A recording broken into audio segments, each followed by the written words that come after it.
troisième et dernière partie de notre émission consacrée au décryptage du conflit russo-ukrainien. Jemal Taleb. Normalement, disent les spécialistes, dans la situation actuelle à laquelle nous assistons, c'est celui qui éprouve des difficultés qui entreprend des démarches pour négocier. Et ils nous disent, en tout cas, ce n'est pas la Russie en ce moment, la situation du front est telle que ce n'est pas la Russie d'engager des démarches pour la négociation. Le président français dit, pas question de négocier avec la Russie tant qu'il ne se retire pas de l'Ukraine. Comment on aboutit comment on évite alors la confrontation? Comment aboutissons-nous à la paix? Je ne sais pas si on peut éviter la confrontation. Je pense que jusqu'aux dates d'aujourd'hui, personne n'a vraiment l'intention d'aller à une confrontation. Le discours malheureux du président Macron est plutôt isolé. Enfin, le président Macron aime bien être isolé. Il était isolé au début quand il a commencé à discuter avec le président Poutine, ou en tout cas quand il a tendu la main. Je considère, moi, qu'à l'époque, il avait raison. Il est tout aussi isolé aujourd'hui quand il est devenu un va-t-en-guerre, alors même que son allié le plus proche, c'est-à-dire l'Allemagne, le désavoue. Les Américains l'ont fait, et même un communiqué de l'OTAN a dit exactement le contraire. C'est-à-dire que si on devait écouter par le discours officiel, en tout cas, on devait en juger par le discours officiel, on est loin d'une escalade dans les prochains jours, les prochaines semaines, voire les prochains mois. En revanche, nous sommes dans un conflit sérieux, grave, qui peut avoir des répercussions, y compris atomiques, et on est obligé de le prendre au sérieux et de le regarder. Je suis tout à fait d'accord avec le professeur, je ne crois pas à une défaite de la Russie. Parce qu'elle est une puissance nucléaire, vous avez raison, mais une puissance nucléaire peut être défaite, en tout cas si elle n'utilise pas son arsenal nucléaire, mais parce qu'aussi elle n'est pas aujourd'hui dans la position du plus faible. Je ne crois pas non plus que les Occidentaux vont définitivement et complètement laisser tomber l'Ukraine jusqu'à une débâcle totale.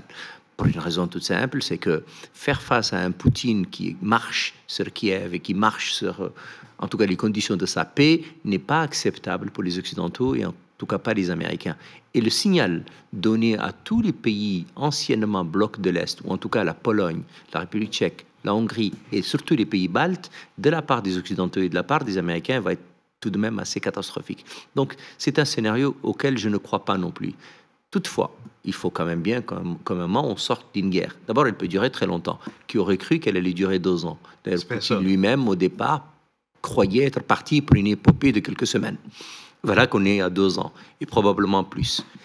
Un essoufflement est tout à fait possible de la part des Occidentaux. La crise économique leur coûte très cher. La crise énergétique leur coûte très cher, et la crise céréalière coûte cher à tout le monde. La deuxième chose, c'est qu'on peut arriver à un essoufflement de la Russie elle-même, c'est-à-dire qu'elle peut accepter une paix dans des conditions qui ne sont pas favorables. Ça n'est pas les schémas tels que nous le regardons aujourd'hui. Et puis, à qui profite toute cette guerre-là aujourd'hui? Aux Chinois. Et donc, sans doute que les Américains vont finalement se poser une question, en définitive. Mais enfin, les Américains ne sont pas très bons stratèges. Leur guerre d'Afghanistan n'est pas bonne, leur guerre d'Irak n'est pas bonne, leur guerre de Syrie n'est pas bonne, et leur présence au Moyen-Orient n'est pas tout à fait heureuse. Donc, à les regarder eux et à les suivre comme stratèges, je souhaite à tous ceux qui les suivent plutôt de regarder à 2 fois avant de le faire. Mais ils gagnent aussi dans la guerre, les Américains. Mais toutefois, ils n'ont jamais terriblement gagné une guerre. Et ils ont coupé les Européens de la Russie pour le vendre, pour le filer. Mais parce que le seul qui gagne économiquement de cette guerre aujourd'hui, c'est eux. Oui. Bien entendu. La question, ce n'est pas là. La question, pour combien de temps encore? La deuxième question, c'est ça revigore la position chinoise. La position chinoise parce qu'elle lui jette la Russie entre les bras quelque part. La position chinoise parce que l'Inde, tout de même, l'ennemi de l'un et de l'autre, dragué par l'un et de l'autre, a une position aujourd'hui plutôt favorable, mais plus favorable aux Chinois. Et donc, sans doute que les Américains vont finir par être de grands garçons, se réveiller et réfléchir un jour en se disant il faudrait mettre fin à cette funeste guerre qui, en définitive, n'a pas donné le résultat qu'on soutient. Moi, je vais revenir un peu sur Richard, si vous le permettez, à 2 points qui me paraissent importants. Liés à l'Afrique. C'est l'Afrique, évidemment. Oui. C'est le continent africain, et je suis tout à fait d'accord avec ce qu'a dit le professeur tout à l'heure. La Russie n'est absolument pas étrangère au continent africain. Elle a une vraie histoire africaine, et elle a un enracinement africain. Et donc, c'est pas comme si on a une espèce d'un pays venu de nulle part, débarqué dans un continent qu'il ne connaît pas. Ça n'est pas du tout le cas. Toutefois, la Russie n'est pas une grande puissance économique. et elle n'a pas la capacité qu'un Occident peu généreux demeurant pourrait donner. Mais enfin, il n'est pas très généreux, il ne donne pas beaucoup. Mais en tout cas, la Russie, elle, ce n'est pas une question de générosité seulement, ce que vous dites. mais évidemment, c'est une question de capacité. Et donc, on oublie toujours que la production de richesse nationale de la Russie est à peine supérieure à celle de l'Italie. Et donc, vous comprenez très bien que c'est déjà pas mal pour aider le Mali, c'est pas mal pour aider le Niger. Je ne suis pas convaincu que ça soit suffisant pour avoir une vraie envergure africaine importante, capable de suppléer, y compris au poids américain. Ça, j'y comprends moyennement. Deuxièmement, c'est qu'on oublie toujours que l'Occident, en tout cas les Américains en tête, sont maîtres des échanges mondiaux. Ils sont maîtres du dollar. Ils sont maîtres du FMI et de la Banque mondiale. Et donc, l'idée d'imaginer que la Russie va remplacer tout cela est une chimère qui n'a aucun sens. Toutefois, elle peut avoir sa place, son rôle. Elle l'a déjà eu. Elle continuera incontestablement à l'avoir. Et donc se posera la question de la présence occidentale. Il n'y a pas de doute que c'est le continent africain aujourd'hui, les bases militaires françaises, le franc CFA, l'arrogance occidentale, les deux poids et deux mesures de l'Occident posent un vrai problème. Et donc il n'y a pas de doute que les Africains que nous sommes, nous regardons tout cela avec étonnement. On a toujours pensé qu'on était plus proche de l'Ukraine, plus proche de l'Occident que l'Ukraine. On se trompe. On a toujours pensé qu'on était sans doute les chéris d'une France, des États-Unis. On se trompe. Et donc, naturellement, on va se poser la question sur notre avenir. La deuxième chose, c'est que le Mali, le Niger et le Burkina Faso nous donnent une autre voie. Moi, j'ai toujours pensé que c'était une impasse. J'espère que je me trompe. Mais en tout cas, c'est un passage nouveau qui est en train d'être exploré. On ne sait pas ce qu'il va donner dans une dizaine d'années, mais il donne en tout cas au moins une leçon. Un, c'est qu'on peut se passer de l'aide occidentale. Bien sûr. Deux, c'est qu'on est capable de construire des chemins pour nous-mêmes. Trois, c'est que quand on est solidaire entre nous, on peut être une vraie force. Et donc, il n'y a pas de doute que cela se fait avec la Russie et contre l'Occident.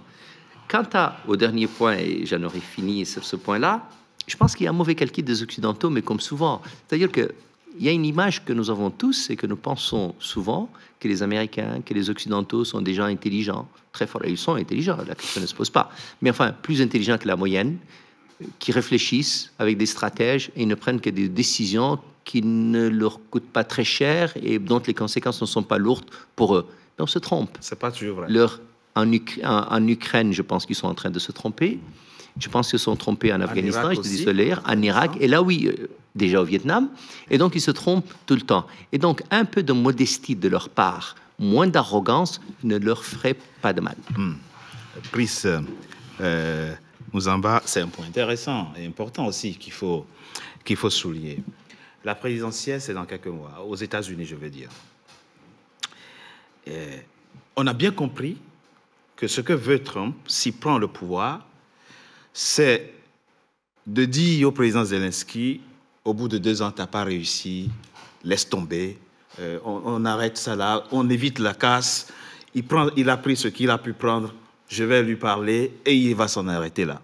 C'est ce qu'il a prévu, c'est le schéma de Trump. Donc, la Russie, l'Ukraine n'aura plus géographiquement la même superficie que maintenant, ou du moins avant la guerre, etc. Mais en attendant qu'ils viennent, qu'est-ce qui va se passer? Comment imaginer le dégel ou la désescalade, selon toi, selon vous, pardon? Oui, alors, moi j'ai du mal à imaginer la désescalade sans une intervention directe des Américains. Voilà, je ne pense pas. Je pense que nous sommes un peu... parce que jusqu'alors, il n'y a pas un positionnement stratégique, en fait géostratégique de l'Europe en tant que force sécuritaire, pour l'instant. Oui, c'est vrai. Voilà. C'est-à-dire que l'Europe, par elle-même, d'ailleurs, on en a parlé, je crois que le professeur a parlé de l'absence d'une force, d'une stratégie de défense européenne. C'est-à-dire qu'on ne peut pas imaginer qu'il y ait une désescalade maintenant, puisque les Russes, comme je l'ai dit tout à l'heure, les Russes, eux, ils font toujours des propositions de négociation. Hein. Le président Poutine l'a encore réitéré. Ils sont prêts à négocier, mais en gelant les positions. En conservant les acquis. En gelant les positions, voilà. En face, ils ne sont pas d'accord avec ça. Donc, moi, je pense que pour l'instant, on est encore dans une phase où chacun croit qu'il peut encore faire la différence. Voilà, c'est-à-dire que l'Ukraine, avec ses alliés, notamment européens, notamment avec la France qui monte au créneau, espère, puisqu'il faut remarquer que l'Ukraine a essayé de substituer l'absence d'être membre de l'OTAN par des accords bilatéraux. C'est-à-dire que maintenant, l'Ukraine a signé des accords bilatéraux quasiment avec tous les États stratégiques de l'Europe qui sont dans l'OTAN. Donc ça a été fait avec la France, là c'est fait aussi avec l'Allemagne, et ainsi de suite. Donc là, c'est que eux ils espèrent, c'est que l'aide puisse croître, puisque avec le président tchèque, l'Europe est en train de rechercher des munitions un peu partout sur la Terre, en les payant et pour les mettre à la disposition de l'Ukraine. Parce que l'Europe croit toujours qu'il faut soutenir l'Ukraine pour que l'Ukraine se batte et récupère ses territoires. Donc je pense que, comme disent les Américains, le game changer, à mon avis, c'est l'élection de Trump. Voilà. C'est-à-dire que l'élection de Trump, à mon avis, va provoquer un saut qualitatif dans le conflit russo-ukrainien. Pourquoi je le dis? Parce que une fois que Trump est élu, alors il va se poser une question, c'est-à-dire qu'à partir du moment où Trump va décider de ne plus soutenir l'Ukraine directement, et va donc faire pression pour que l'Ukraine négocie, qu'est-ce que les Européens vont faire? Voilà. Donc ça, c'est la question qui va se poser à ce moment-là, c'est ça. Non, le professeur a dit ils vont suivre les Européens. Oui, mais non, mais il faut pas. Ils n'ont pas le choix. C'est pas aussi absolu. Ils n'ont pas le choix. Oui, c'est pas aussi absolu que ça. Voilà. C'est-à-dire que, mais dans la pratique, certainement. Je pense que dans la pratique, les Européens vont certainement suivre les États-Unis. C'est ça. Mais c'est que la position que la France est en train de prendre, c'est pour anticiper, à la vérité, le désengagement complet des Américains. Des Américains vis-à-vis de la sécurité en Europe. Il y a une possibilité que finalement, que l'Europe, il n'y aura que deux hypothèses. Soit l'Europe de la défense va se faire, donc en se libérant des États-Unis. Une vieille idée. Ce qui est une chimère, hein, voilà, il faut le dire, parce qu'ils n'en ont pas les moyens. Soit, ils vont suivre. Donc moi, je pense que pour le président Macron, dans sa ligne actuelle, le but, c'est de se substituer éventuellement au désengagement américain et de continuer à soutenir l'Ukraine contre la Russie. Oui, sauf que sur le million de munitions oui, promis, mais ils ne vont pas suivre. Sur le million de munitions, il n'y a que 500 000 qu'ils ont livrés jusque-là, et on ne voit pas, le F-16 ne sont toujours pas livrés. En fait, la guerre de l'Ukraine va, à mon avis, sonner le glas de la sortie de l'Europe, je dirais symboliquement, de l'histoire. Voilà, parce que si l'Europe n'est pas en mesure de soutenir l'Ukraine après le désengagement des Américains, c'est que l'Europe n'a plus son mot à dire sur le plan international. Professeur. Oui, paradigmatiquement, je ne crois pas à une guerre atomique. Nous sommes tous morts. Encore qu'on ne sait jamais. Je n'exclus jamais rien, mais une guerre atomique me paraît improbable, c'est tout le monde qui perd. Une destruction mutuelle. C'est ça. Voilà, ça c'est ça la guerre. Signé entre la Russie, etc. Par contre, toute guerre finit par se terminer. Je crois qu'il y aura un compromis. Ce compromis, à mon avis, moi, je le vois comme la renonciation de l'Ukraine à entrer dans l'OTAN. D'autant qu'il y a des pays qui ne seront pas favorables. La Turquie, par exemple, vous voyez ce qu'elle a fait avec la Suède, elle a traîné les pieds. Je ne pense pas que la Turquie accepterait que l'Ukraine rentre dans l'OTAN. Parce qu'elle a des intérêts aussi géostratégiques dans la région. De toute façon, il faut que tout le monde dise oui. Les turcophones, etc. Elle a beaucoup d'intérêts, la Turquie, de l'actuel président. Et ensuite, peut-être, on peut envisager une forme de compromis dans ces régions-là du Donbass, de compromis qui rendrait ces régions autonomes ou administrées, je ne sais pas. Mais en tout cas, il y a des compromis à faire là-dessus, parce que à plusieurs reprises, vous savez, ces régions ont été perdues et reprises, etc. Hein. Ce n'est pas la première fois tout cela. Je ne sais pas si vous vous rappelez, nous, gauchistes à l'époque, on se rappelle ce qu'on appelle la République de Makhno. La garde d'assaut marche Badaboum, provocation stalinienne. Makhno, c'est un Ukrainien mais composant comme un grand anarchiste, à l'instar des marins de Kronstadt, qui s'opposaient aux bolcheviks. En réalité, c'est des Ukrainiens, des nationalistes ukrainiens qui s'opposaient à la présence bolchevique Russie. Donc, tout ça, c'est pas nouveau, quoi. Enfin. Dernier point très rapidement, ce sera la dernière question de l'émission, mais qui vient en appui de ce que venait de dire Gemma Taleb.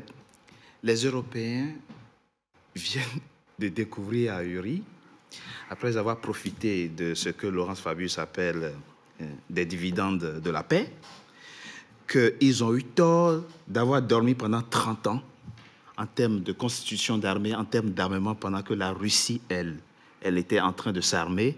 Ils ont fait, et on l'a vu avec le député Guaita, que nous avons, ces 20 dernières années, oublié de nos armées. Et le Bercy a toujours coupé régulièrement, a fait des coupes régulières dans les budgets de la défense. Comment se fait-il? Qu'est-ce qui s'est passé pour qu'ils aient oublié que la défense est le pilier essentiel du développement et du bien-être? Comment c'est possible? C'est eux qui enseignent ça à nous autres sur le continent. Et ils ont oublié de s'armer. On nous apprend, tous les spécialistes sont unanimes là-dessus. La France a une armée moderne, mais la France ne peut pas tenir une guerre pendant 3 jours. On a une armée échantillonnaire. Et ça fait des années, et Alain Bourouet vient de le dire aussi dans son nouveau livre « Au commencement était la guerre », Alain Bourouet, le criminologue français que vous connaissez. Qu'est-ce qui s'est passé en termes de réflexion stratégique? Ce qui s'est passé est, de mon point de vue, relativement clair. La première chose, c'est que l'Europe a vécu depuis 1950 dans un havre de paix, de prospérité et de croissance économique soutenue. Et donc, la guerre, les Européens ont imaginé qu'elle était complètement enterrée. Même si elle n'a pas été complètement enterrée, parce qu'on oublie toujours la guerre de Yougoslavie, après la chute du mur de Berlin. Ouais. La deuxième chose, c'est que même la guerre enterrée, alors même qu'on était durant la guerre froide, après la guerre froide, comme disait Fukuyama, c'est la fin de l'histoire. L'économie libérale l'a remporté, la paix s'est généralisée, et donc la menace soviétique s'est estompée. Et donc, si on était déjà pendant la guerre froide convaincu que la guerre était terminée, on l'était 2 fois, une fois la guerre froide était terminée. Et puis, le choix fait à l'époque par les pays, ceux qui avaient des armées importantes, tous les pays d'Europe n'avaient pas de grandes armées. Il y a 2-3 pays qui avaient véritablement des armées. Ceux-là qui l'avaient ont choisi plutôt d'avoir des armées conscription d'expédition, c'est-à-dire professionnels, qui étaient capables d'organiser des corps expéditionnaires, aller sur des terrains ponctuels et revenir. L'idée d'imaginer qu'une guerre en Europe, entre Européens de longue durée allait revenir, leur paraissait totalement impossible. Enfin, on imagine aujourd'hui qu'évidemment, ils se sont trompés. Oui. Et donc, ils doivent aujourd'hui revoir tout ce qui a constitué leur doctrine de paix, pour ne pas dire de guerre, c'est les 30 dernières années. Brice disait tout à l'heure une chose à laquelle je ne suis pas d'accord. Moi, je ne pense pas que l'Occident est en déclin. Je pense qu'on avait un Occident omnipotent, omniprésent, seul maître à bord et qu'il ne l'est plus. C'est-à-dire que ses parts, il ne les a pas perdues. La part s'est élargie et désormais, il y a de nouveaux acteurs et ils ne sont plus seuls. La puissance américaine, la puissance européenne est toujours la même. L'économie est toujours forte, elle est toujours en croissance. Les États-Unis d'Amérique continuent à maîtriser le monde par les échanges économiques et par le dollar. La démographie. Mais le problème qu'ils l'ont, tout le monde l'a. Il n'y a pas que. La démographie chinoise n'est pas bonne non plus, il ne faut pas croire. Mais la seule différence, c'est que les Occidentaux, pendant très longtemps, étaient seuls à bord et que désormais, ils ne sont plus seuls à bord. Brice a cité les BRICS, mais pas que. Et que désormais, on a 2 blocs nouveaux, nouvellement sans doute identifiés et sans doute à l'avenir avec lesquels il faut compter. Très rapidement, quelques secondes, votre mot de la fin, Maître Nzamba. Bon, mais je pense que tout a été dit au cours de cette émission. Il faut finir par dire que, espérons que notre génération aura la paix et travaillons pour que les générations futures puissent avoir aussi la paix. Voilà. Merci. On a commencé avec le doyen, on termine avec le doyen. Ce qu'on a oublié, c'est qu'au moment de l'invasion de l'Ukraine, il y a une délégation de l'Union africaine, à l'époque dirigée par le président Sall, avec le président de l'Union africaine, pour aller auprès de Poutine, s'enquérir des conditions d'évacuation du blé ukrainien, etc.